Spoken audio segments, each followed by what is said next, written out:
exporting there. Now this week, Indian Prime Minister Narendra Modi will meet Russian President Vladimir Putin.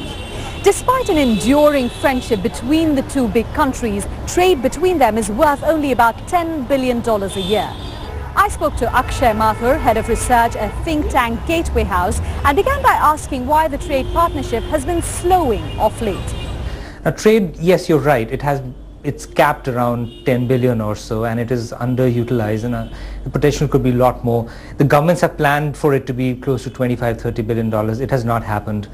There are a few reasons for that. One is there have been domestic compulsions in India and Russia for the last few years. Indian economy had plateaued, and until the Modi government, Prime Minister Modi government came in, there wasn't any energy and new investments were completely blocked. So now that's starting up again, especially now that 1 year is done.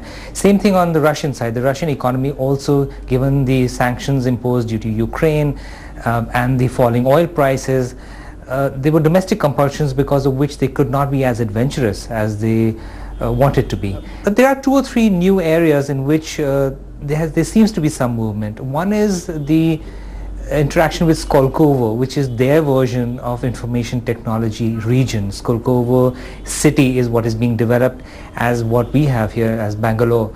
So there is some lines of business engagement that have started with Skolkovo, and that's really interesting, something to monitor. And lastly, we should not take our eyes off of energy and defense ties, that have underpinned the relationship for many years. You talked about defense. Do you think in that sector, Russia is losing out to other players? Well, for the longest time, Russia was exporting defense equipment to India.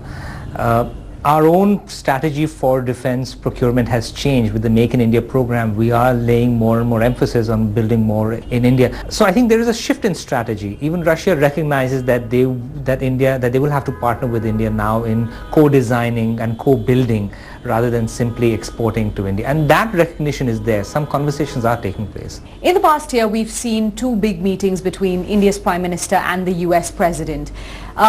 With these 2 countries growing closer, how is that impacting the India-Russia economic relationship?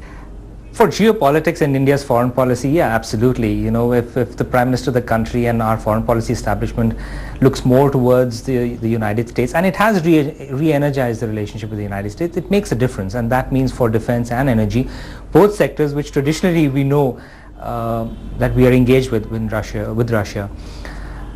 So that is one thing, but there are 2 other developments that I had mentioned in the beginning that we should take a look at. Because of the sanctions imposed by the Western countries on Russia, Russia itself is looking to diversify. So it is looking to India to capitalize on our oil consumption and energy consumption, and so that it can seal its own energy sales to India for the long term. It is also looking to India to buy equipment from. That's good news for India, for our Make in India program, because it is under sanctions for lots of Western countries as well as some of the Asian countries. So not everybody can provide to Russia like India can. Do you think there's enough awareness in the business community here about Russia as both a market as well as a place where they can invest in?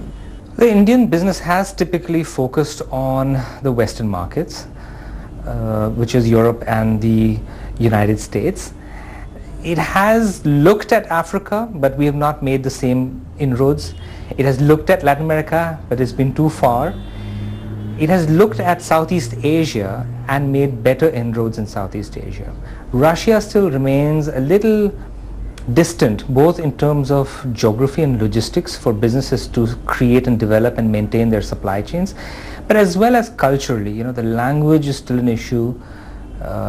We still have very few businesses that are based in Russia. There are very few Russian businesses that are still based here.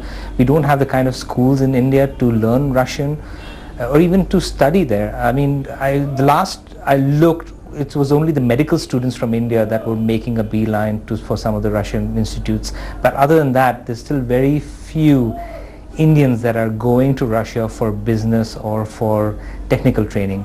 I think there is some complacency, and maybe there's a hope amongst Indian business that the Western economies are going to pick up from its recession or a slow growth, and so will India, and so the synergies between India and West is going to pick up. Akshay Mathur of Gateway House speaking to me earlier. Now,